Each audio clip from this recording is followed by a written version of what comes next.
Bonjour à tous et bienvenue, nous sommes ici dans un bidonville de Manille qui est aussi une décharge. Ici, des familles vivent dans des conditions inhumaines. Elles tentent de survivre de jour comme de nuit au milieu des ordures en faisant le tri des déchets. Les enfants, ils sont privés de soins et d'éducation. À Manille également, dans les rues, des milliers d'enfants sont victimes de violences, de drogue et de prostitution, livrés à eux-mêmes. Bref, la situation est chaotique, catastrophique pour des dizaines de milliers d'enfants. Et pour faire face à ce scandale, la fondation ANAC TNK leur vient en aide depuis 1998 dans les rues et dans les bidonvilles.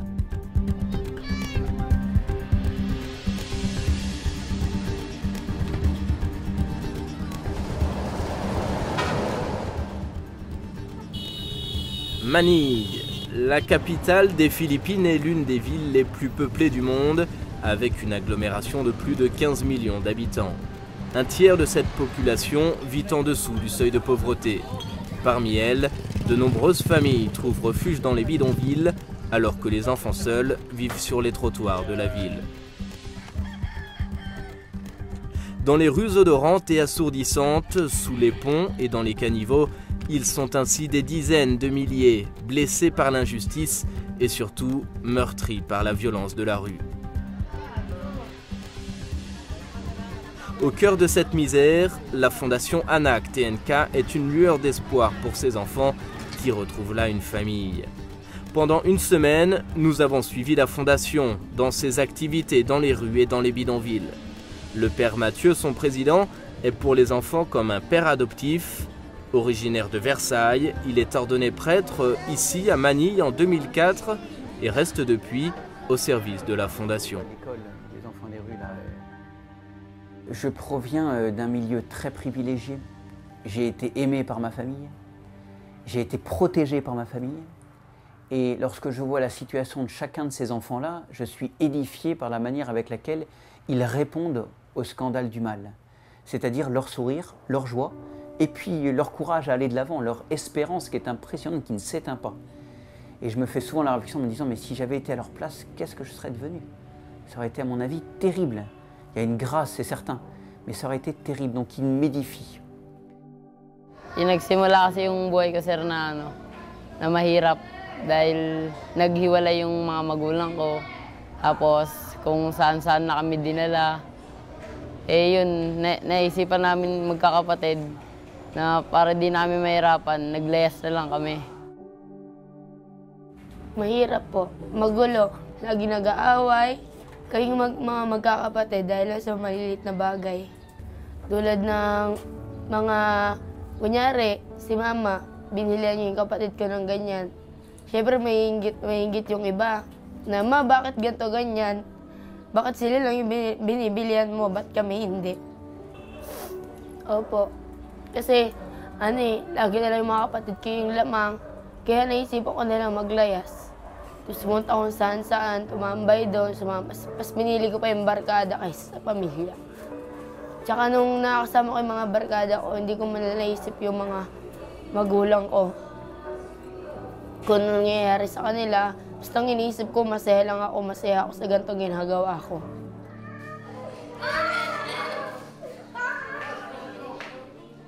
Alors lorsqu'un enfant quitte sa famille en fait, pour rejoindre la rue, c'est toujours pour des raisons gravissimes. Donc en général, l'enfant est profondément blessé et a l'impression qu'il est comme un objet, et un objet bon à être jeté à la poubelle. On trouve parfois des enfants qui dorment dans les ordures par eux-mêmes, c'est-à-dire qu'ils ont choisi de se mettre parmi les ordures. Il faut imaginer la détresse qui se passe au fond d'un cœur. Et cet enfant va rejoindre la rue, et à ce moment-là, l'enfant, pour survivre, eh bien, il a plusieurs moyens.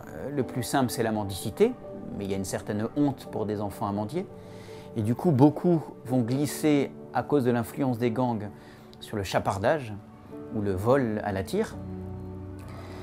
Et puis malheureusement, beaucoup d'enfants vont être impliqués dans la prostitution, pas forcément une prostitution organisée, mais souvent une prostitution, ce qu'on appelle une prostitution on the spot, c'est-à-dire sur le moment, où quelqu'un approche les groupes d'enfants et essaye d'attirer les enfants en leur promettant de l'argent. Donc vous voyez qu'aux blessures qui ont été reçus en famille, qui ont fait partir l'enfant dans la rue, se rajoutent des blessures encore plus terribles, qui sont les blessures de la jungle de cette capitale, la jungle des trottoirs. Meron po. Nung nasa street po ako, may mga tao na sinasabi nila tutulungan daw nila ako. Tutulungan daw nila ako mag-aral, bibigyan daw nila ako ng tirahan. Basta sumama lang daw ako sa kanila. Tapos sumama ako. Akala ko tutulungan nila ako. Pero iba yung intention nila sa akin. Gusto nila rapin ako. Tapos umayaw ako pero pinipilit pa rin nila ako. Hanggang nasaktan nila ako. Tapos lumaban ako hanggang sa makaalis ako. Hindi nila natuloy yung yung balak nila sa akin. Takot ako. Sabi ko, Lord, tulungan niyo po ako. Sana po walang mangyari sa akin masama dito sa labas.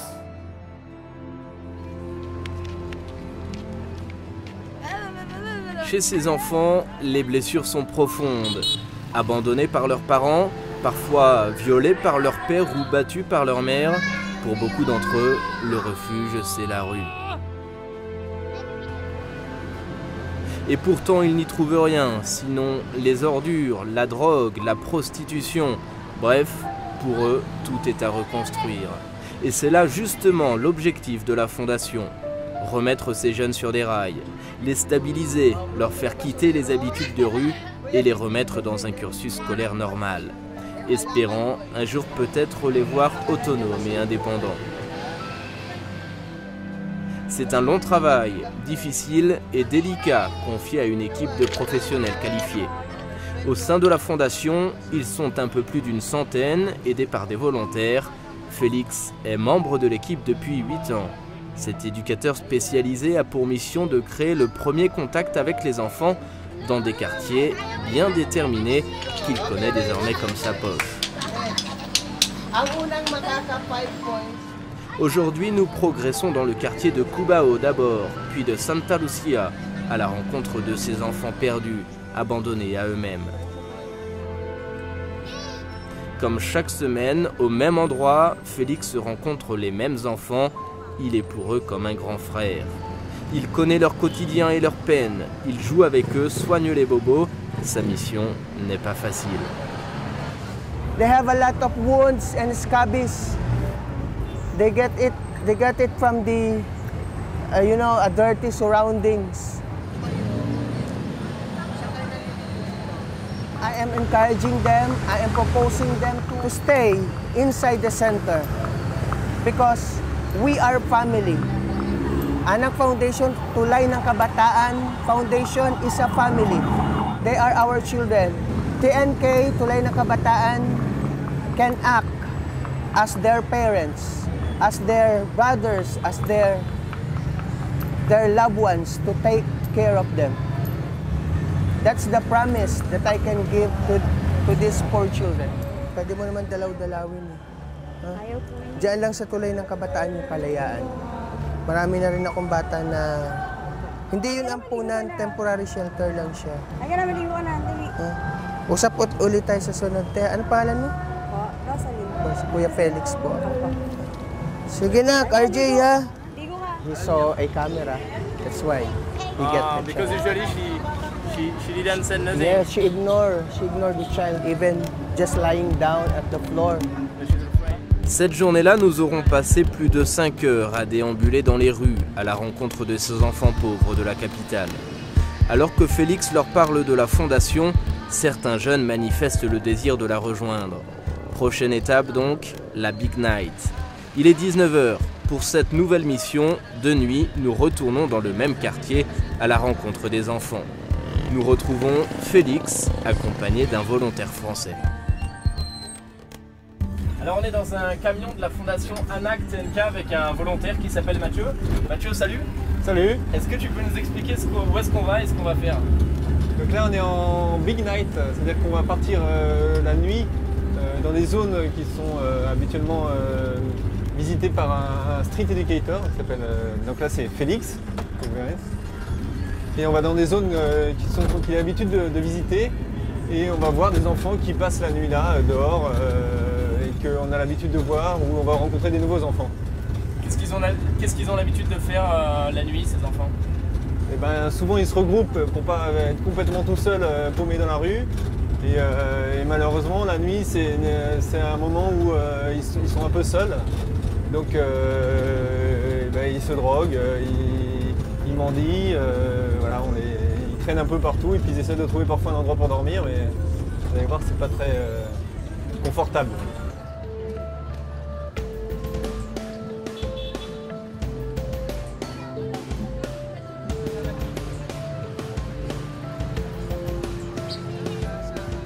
Ici, on est le long d'une grosse avenue qui s'appelle Santa Lucia, où on vient régulièrement, notamment Félix. C'est une des zones qu'on visite et on retrouve des enfants qui traînent dans cette zone ou à Marikina. Et donc on discute avec eux, on essaie de comprendre où est-ce qu'ils vivent, s'ils ont leur famille, etc. Et si on détecte que l'un d'eux a besoin d'être à la fondation, on peut lui expliquer ce que c'est que la fondation. Et il peut avoir envie de venir à la fondation et dans ce cas-là, on le ramènera à la fondation. Mais on ne va pas ramener tout de suite, on va le ramener si on le rencontre plusieurs fois et qu'il comprend bien ce qu'il va faire à la fondation. Est-ce qu'on sait pourquoi ces enfants sont là ce soir ou pas? Pourquoi ils sont dans la rue? Eh ben, il y a beaucoup de situations différentes. Il y en a qui sont orphelins, donc ils n'ont pas de famille. Il y en a qui ont été abandonnés par leurs parents, soit parce qu'ils sont trop pauvres, soit malheureusement régulièrement parce qu'ils se remarient et dans ce cas-là, le nouveau conjoint vire les enfants. Et sinon, il y en a, leurs parents, ils sont pas très loin, mais ils sont là pour mendier ou ils n'ont rien à manger, donc c'est à eux de trouver leur nourriture.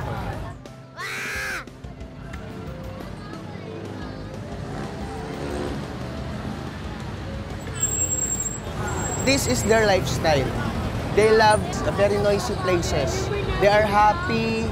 The more people, the more possibility for them to earn for money, for their needs, for their food. So, very noisy. It's very dangerous for the girls. And in this place, there is a prostitution also. It's possible for them able to have money. They can go to someone who are interested to them.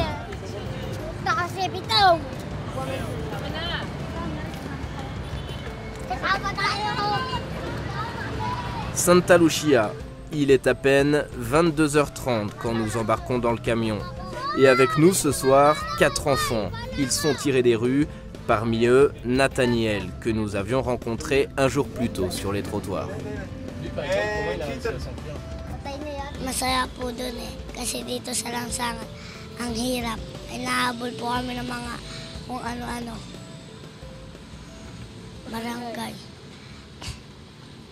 Sa mga gwardya, sa mga adik, nahabol kami, tas bubugbugin. Why did you live in the street? Wala po, ayaw ko rin po sa bahay. Wala po kasing tumutulong kay mama. Wala, ayaw ko po doon. Saan kasi binubugbog ako ng kuya ko. Hindi ko po alam, ayaw maalis na lang po ako. Ce soir, Nathaniel et ses compagnons d'infortune ne dormiront pas dehors, mais dans un centre de la Fondation.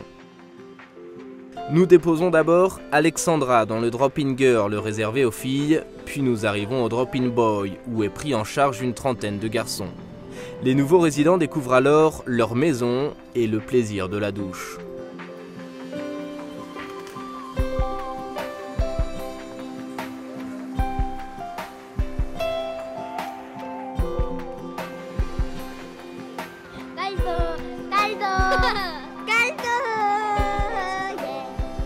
C'est donc ici, dans cet établissement, que sont pris en charge les enfants fraîchement tirés des rues. Dans ce centre, les garçons restent 1 an, le temps de se stabiliser. Ils apprennent à manger normalement, à respecter les règles, ainsi qu'à lire et à écrire. Lawrence travaille ici depuis 8 ans comme professeur. Il connaît bien les enfants. And the drop-in center is one of the most difficult centers that we have in the foundation because we cater different kinds of children. The children who are coming here are those who are fresh from the streets and they still don't know what is authority. They don't know how to discipline themselves. We try to help them mold them into somebody who will be more responsible in this, when they go back to the regular life.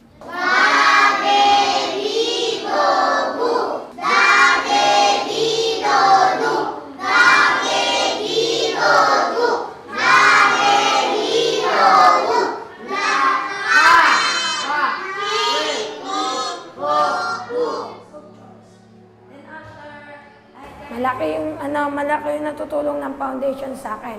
Kasi dati, batang lansangan ako. Tapos nung kinuha nila ako, natuto ako magbasa, magsulat, magsalita ng mga English, tapos kung paano mahalin yung sarili, mahalin yung kapwa, saka mahalin si God. It's really hard to encourage them to be with us because they have a lot of activities outside that they think they can make them happy. But that is not true. They are blinded by the bad things around them. That's why I'm always trying to get their heart, to have trust in me for their good. For their good. Okay, 1, 2, 3. Okay, 1 point, 1. Each year, we tried our best to let the children realize that there's hope, that life is very important. This is one part I think they already forgot when they were in the streets.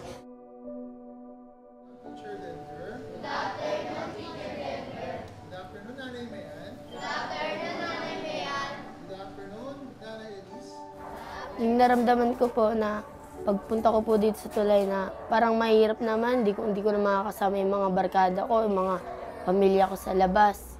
Ayun lang po yung iniisip ko.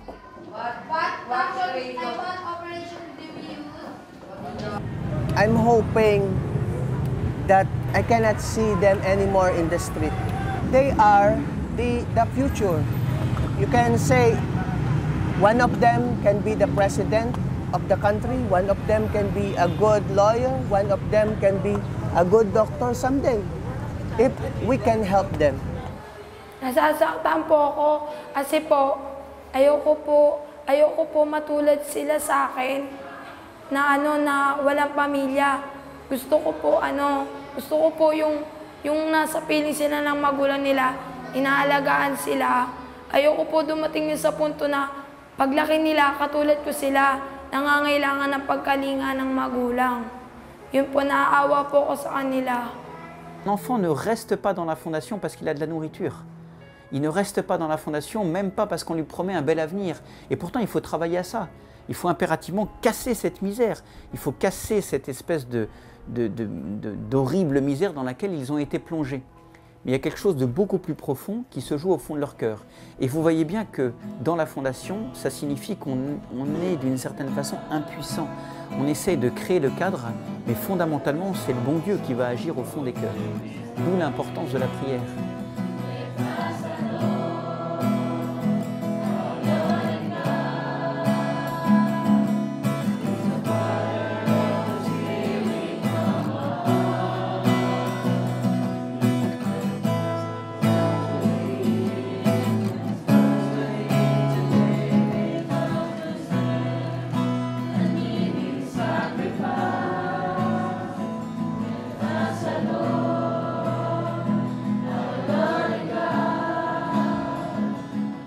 La dimension spirituelle, elle va faire l'essentiel. C'est-à-dire qu'elle va permettre à ces enfants, d'une certaine façon, de remettre leur cœur en marche. Comment? Le plus gros défi, c'est d'accompagner ces enfants pour qu'ils soient capables de pardonner. Le pardon étant le sommet de l'amour, c'est ce que fait le Christ sur la croix. Il nous pardonne au moment même où il est crucifié. Eh bien, ces enfants doivent être accompagnés pour pouvoir petit à petit préparer leur cœur à pardonner ce qui leur a été fait. Et ce qui leur a été fait est terrible. Donc la démarche de pardon est aussi une démarche de guérison très très profonde.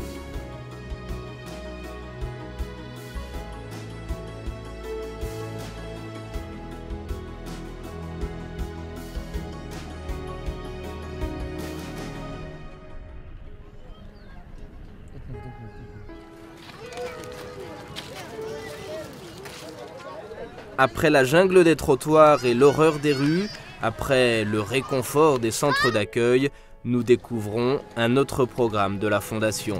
C'est celui des bidonvilles. Nous voici désormais en plein milieu des déchets. Ni route, ni caniveau, nous sommes dans une décharge à ciel ouvert, autour de laquelle se dressent des abris de fortune, qu'on distingue à peine, camouflés derrière des montagnes de poubelles. Dans ce bidonville d'Aroma, les habitants passent leur journée dans les détritus à faire de la récupération. Leur monde est insalubre, leur avenir est improbable. À quelques kilomètres encore, derrière un marché, nous découvrons une autre zone. Nous ne sommes plus dans une déchetterie, mais dans une zone résidentielle, construite avec des bâches et des plaques de tôle.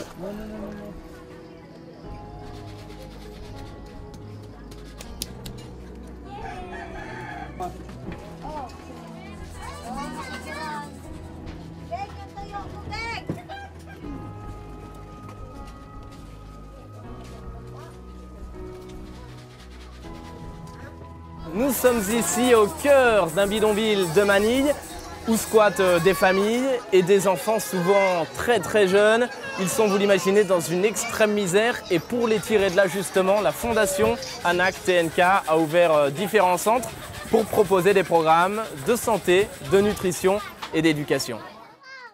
Dans ce bidonville de Navotas, plus de 80 enfants rejoignent chaque jour les centres de la Fondation. Les volontaires d'abord évaluent la situation des familles, ils prennent ensuite en charge celles qui sont dans le besoin. Les jeunes mamans et femmes enceintes reçoivent des enseignements pour l'hygiène et l'éducation. Les bébés font l'objet d'une prise en charge médicale et d'une alimentation adaptée. Les enfants, quant à eux, participent à des activités scolaires. Gloria est aujourd'hui directrice adjointe de la Fondation. Elle a travaillé de nombreuses années dans les bidonvilles. When I was new here in the slum, I didn't realize that the life of a sick, ill child is really very vital. One day, one child was very ill. She has high fever and diarrhea. So it was late afternoon and the mother went to the center and she asked for help. But I was already leaving, so I just told the mother to bring the child to the hospital. And I gave her the transportation because the hospital is just very near here in this place. But when I arrived the next day, that child died. So when I asked the mother why she was not able to bring that child in the hospital, and she said, because I didn't know how to write. She didn't know how to write. So I said, you could have gone to the hospital. No, because I am ashamed. So at that time I realized that even the parents are also uneducated.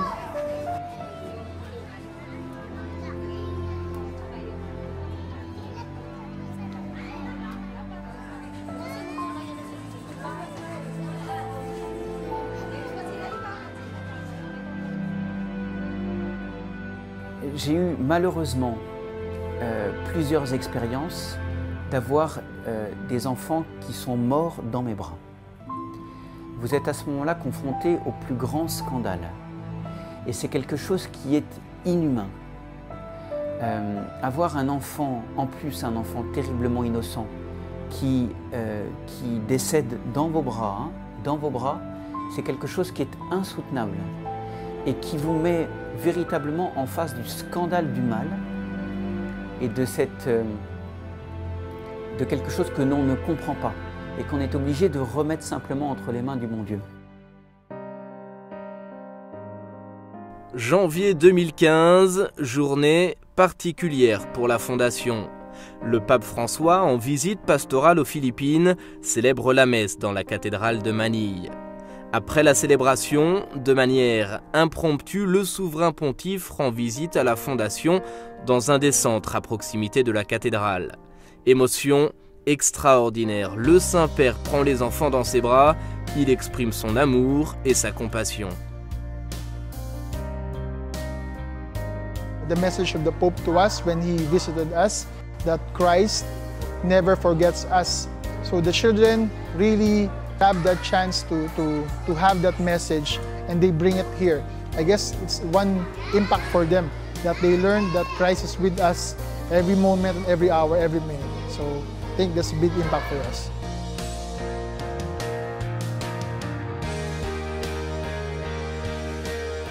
Mais plus fondamentalement, ce que je vois, c'est qu'au cœur de ces enfants-là, s'est passé un changement qui est très beau. C'est de dire, nous, les moins que rien, nous qu'on ne remarquait même pas dans la rue, nous qui étions soumis à l'indifférence des gens, eh bien le pape est venu nous voir. Dans le cœur des enfants, ils se disent, mais il nous a élevés sur la première marche. On était à la dernière marche et il nous a mis sur la première marche. Donc pour travailler à faire en sorte que ces enfants retrouvent leur dignité, remettent leur petit cœur en marche, mais le pape nous a donné un coup de pouce extraordinaire. Il leur dit, mais non, vous n'êtes pas les moins que rien, vous êtes les premiers, parce que c'est vous que je viens voir.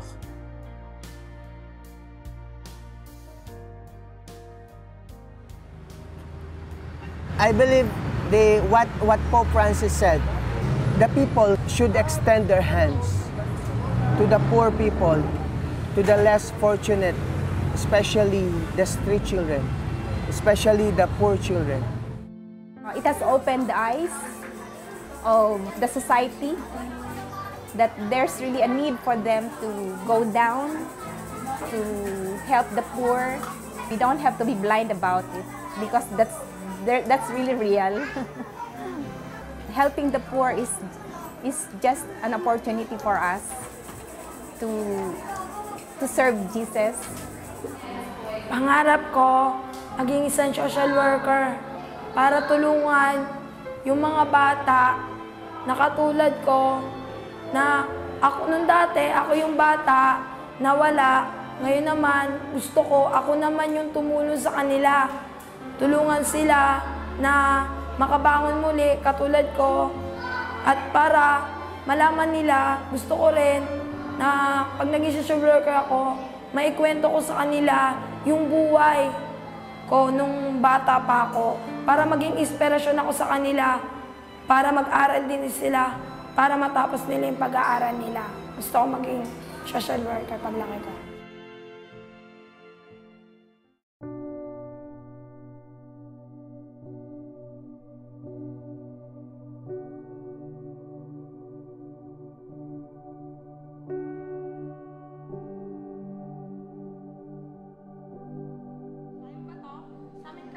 In English mo yung salita mo? Oo, ikaw. Tagalog sa akin. Malupit. Hindi naman, konti lang. Konti lang. Nanay! Mother! Mother! Le plus beau cadeau que peuvent nous faire tous ceux qui auront connaissance de votre reportage ou de la Fondation, prie pour ces enfants et prie pour nous. Parce qu'on a besoin de ce soutien spirituel pour pouvoir aller de l'avant, pour pouvoir aller contre tous les découragements. La prière est le plus beau trésor que l'on peut nous offrir.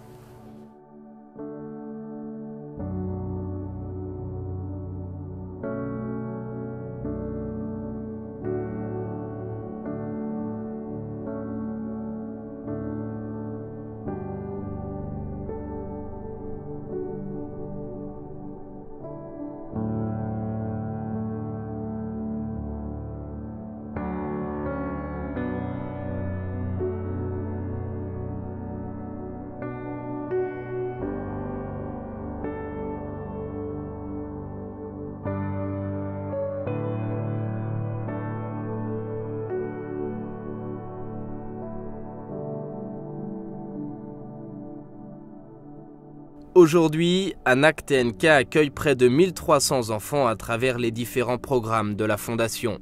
Mais au total, aux Philippines, ce sont près d'1,5 million d'enfants qui vivent toujours dans les rues.